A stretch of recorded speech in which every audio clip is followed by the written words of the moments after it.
दोस्तों, the Dark files में आपका स्वागत है। गुरुग्राम के पौष इलाके सुशांत लोक 2 में 10 जुलाई 2025 की सुबह एक ऐसी घटना घटी जिसने न केवल हरियाणा बल्कि पूरे देश को झकझोर कर रख दिया। 25 वर्षीय राधिका यादव, एक उभरती हुई टेनिस खिलाड़ी और कोच, अपने ही घर की रसोई में खून से लथपथ पड़ी थी। उसकी पीठ और कंधे में 4 गोलियां धंसी थीं और उसका कातिल कोई और नहीं, उसका अपना पिता दीपक यादव था। यह कहानी एक बेटी के सपनों, एक पिता की नाराजगी और सामाजिक तानों के बीच पनपे तनाव की है, जो अंततः एक भयानक हत्याकांड में बदल गई। राधिका यादव कोई साधारण लड़की नहीं थी।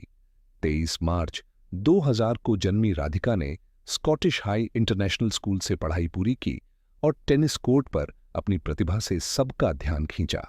अंतर्राष्ट्रीय टेनिस महासंघ ITF में उनकी सर्वोच्च डबल्स रैंकिंग 113 थी और हरियाणा में वह महिला डबल्स में 5वें स्थान पर थीं। राधिका ने न केवल राष्ट्रीय और अंतर्राष्ट्रीय टूर्नामेंटों में हिस्सा लिया, बल्कि गुरुग्राम के सेक्टर 56 में बच्चों को टेनिस सिखाने के लिए कोर्ट किराए पर लेकर कोचिंग भी शुरू की थी।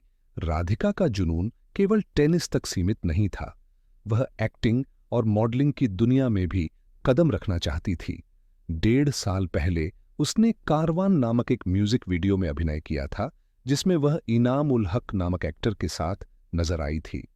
यह वीडियो सोशल मीडिया पर वायरल हुआ, लेकिन यही वीडियो उसके पिता दीपक यादव की नाराजगी का कारण भी बना। दीपक यादव एक बिल्डर और प्रॉपर्टी डीलर, आर्थिक रूप से संपन्न थे। उनके पास वजीराबाद में खेती की जमीन थी और वह गुरुग्राम में मकान किराए पर देकर अच्छी कमाई करते थे। पुलिस सूत्रों के मुताबिक उनकी सालाना आय लाखों में थी। दीपक ने राधिका के टेनिस करियर में कोई कसर नहीं छोड़ी थी। विदेश में ट्रेनिंग, महंगे रैकेट और स्पोर्ट्स गियर के लिए उन्होंने 2.5 करोड़ रुपए से ज्यादा खर्च किए थे। लेकिन राधिका की बढ़ती स्वतंत्रता और उसकी नई राहें, खासकर सोशल मीडिया और एक्टिंग, दीपक को रास नहीं आ रही थीं। गांव वालों के ताने कि वह बेटी की कमाई खा रहा है, दीपक के लिए असहनीय हो गए थे। वह नहीं चाहते थे कि राधिका कोर्ट किराए पर लेकर कोचिंग दे या सोशल मीडिया पर रील्स बनाए।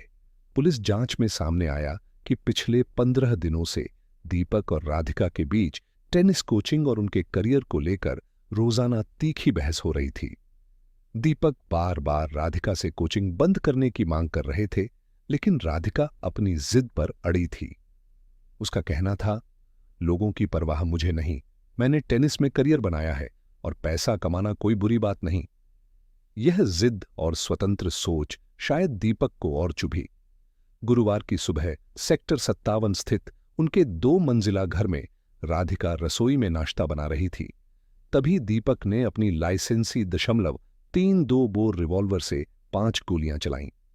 पोस्टमार्टम रिपोर्ट के अनुसार 4 गोलियां राधिका को लगीं, 3 पीठ में और 1 कंधे में। राधिका भागने की कोशिश में थी, लेकिन वह बच नहीं पाई और वहीं ढेर हो गई।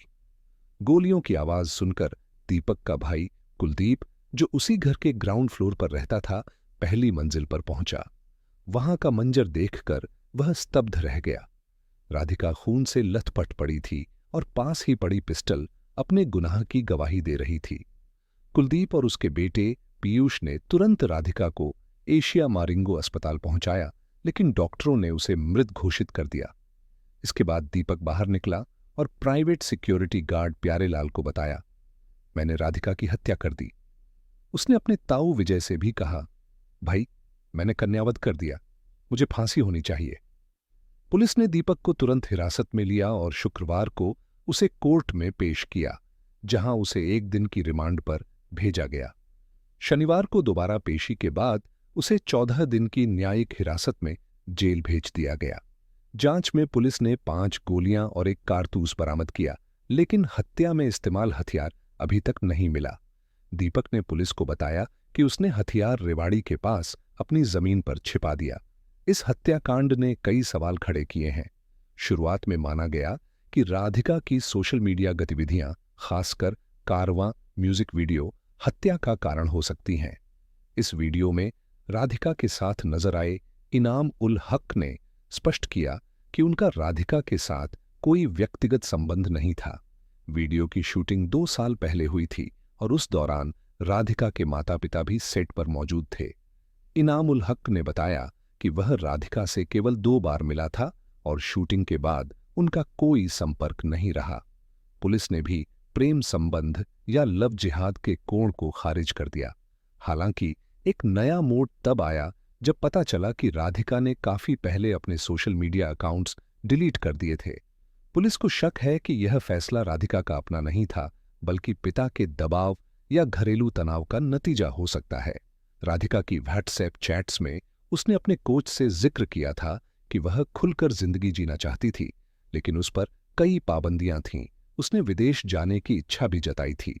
यह चैट्स हत्या के पीछे पारिवारिक दबाव और मानसिक तनाव की ओर इशारा करती है। राधिका की मां मंजू यादव की चुप्पी भी सवाल उठा रही है। घटना के समय वह घर की पहली मंजिल पर थीं, लेकिन उन्होंने बुखार का हवाला देकर पुलिस को बयान देने से इनकार कर दिया।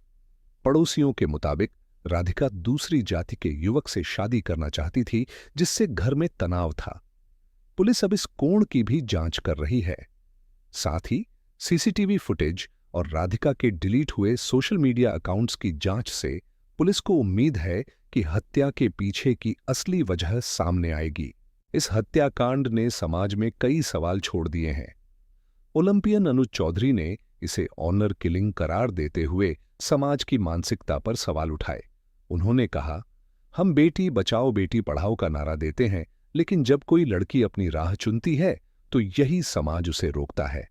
राधिका की बेस्ट फ्रेंड हिमांशिखा सिंह राजपूत ने भी सोशल मीडिया पर उसका चरित्र हनन होने की बात कही और लव जिहाद के दावों को झूठा बताया। यह कहानी केवल एक हत्या की नहीं, बल्कि एक बेटी की आजादी, उसके सपनों और सामाजिक दबावों के बीच पिता पुत्री के रिश्ते के टूटने की है। राधिका यादव, जो टेनिस कोर्ट पर अपनी तेजी और अनुशासन के लिए जानी जाती थी, आज अपने ही घर में एक दुखद अंत का शिकार हो गई। पुलिस की जांच अभी जारी है और उम्मीद है कि जल्द ही इस हत्याकांड के पीछे की पूरी सच्चाई सामने आएगी। मिलते एक नई कहानी के साथ, तब तक आप अपना ख्याल रखिए और मेरे चैनल द डार्क फाइल्स को लाइक, शेयर और सब्सक्राइब करें। जय हिंद।